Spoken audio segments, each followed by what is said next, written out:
Kantara movie में जो 3 देवता दिखाए गए हैं वो सिर्फ कहानी नहीं बल्कि एक ऐसा रहस्य है जिसे दुनिया से छिपा कर रखा गया।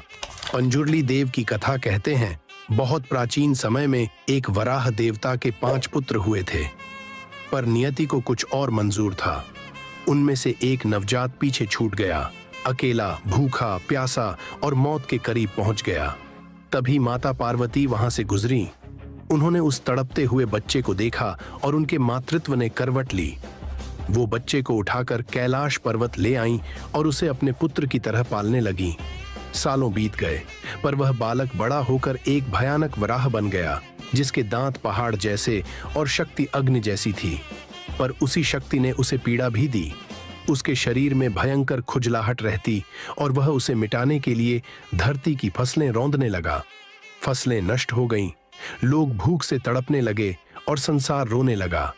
तब भगवान शिव ने यह सब देखा और सृष्टि के कल्याण के लिए उस वराह का वध का निश्चय किया। लेकिन जब माता पार्वती ने सुना कि उनके पुत्र का वध होने वाला है, तो वे शिव के चरणों में गिर पड़ीं। प्रभु, उसका वध मत कीजिए। शिव ने माता की प्रार्थना स्वीकार की। उन्होंने वराह का वध तो नहीं किया, पर कहा, अब तू कैलाश नहीं लौट सकेगा। धरती पर रह और मानवों व उनकी फसलों की रक्षा कर। और तब से वह वराह पंजुर्ली देव कहलाए, धरती की रक्षा करने वाले दैवीय रक्षक। अब आती है कथा गुलिक देव की।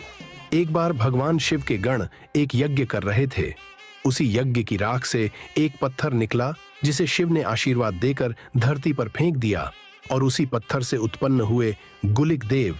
उनका स्वभाव जन्म से ही अग्नि जैसा उग्र था।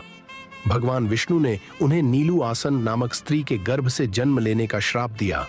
जब गुलिक देव का जन्म हुआ तो धरती कांप उठी, क्योंकि वो बालक भूख से पागल था। वह जो भी देखता खा जाता, यहाँ तक कि घोड़े और हाथियों का खून भी पी जाता था। तब भगवान विष्णु उनके सामने प्रकट हुए और बोले, हे गुलिक, अब मेरी इस छोटी उंगली को चूसो। और जैसे ही गुलिक ने उंगली चूसी, उनकी भूख शांत हो गई। विष्णु जी ने उन्हें आदेश दिया, अब तू धरती पर रहेगा और मनुष्यों की रक्षा करेगा। तभी से गुलिक देव धरती के रक्षक देवता बन गए। समय बीतने के साथ दोनों की शक्तियां इतनी बढ़ गईं कि उनके बीच अहंकार की अग्नि जल उठी। एक दिन भयानक युद्ध हुआ। तभी माता पार्वती प्रकट हुई। उन्होंने दोनों को शांत किया और कहा, तुम दोनों भाई हो, धरती तुम्हारी माता है, अब साथ मिलकर उसकी रक्षा करो।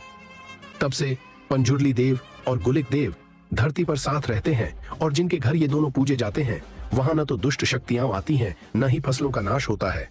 ऐसे रहस्य के लिए हमारे चैनल को सब्सक्राइब करें